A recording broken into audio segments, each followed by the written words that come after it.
Hello মমিরা, আরও একটি important টপিকে আলোচনা শুধুমাত্র তোমাদের জন্য। বাচ্চাকে নিয়ে যখন রাত্রে তোমরা শুচ্ছ, তো তখন কিছু কিছু ইম্পর্টেন্ট জিনিস তোমাদের বিছানায় থাকাটা অত্যন্ত আবশ্যক। তো সেগুলো 1 নম্বর হচ্ছে, বাচ্চা হঠাৎ করেই দুধ খেতে খেতে কাঁদতে শুরু করতে পারে, বা হঠাৎ করে দেখবে যে তারা হঠাৎ করে এপাশ ওপাশ করে তনছিট করে একটা বিরক্ত করতে পারে। তো বুঝে নিও সেটা তাদের কলিকের ব্যথার জন্য হয়।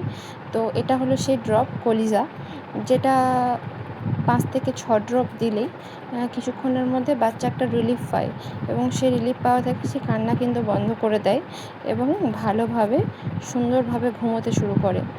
তো এটা একটা গুড অপশান। এবং সেকেন্ড হচ্ছে, নাক ঘরঘর করে বাচ্চাদের, ভোরবেলার দিকে বেশি পরিমাণ নাক ঘরঘরটা দেখা যায়।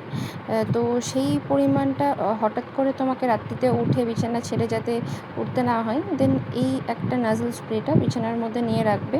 এবং এটা যেহেতু একটা সেলাইন ওয়াটার, সেটা বিভিন্নবার তুমি ইউজ করতে পারো। তো এই দুটো জিনিস অবশ্যই তোমার বিছানায় রাখবে। Thank you.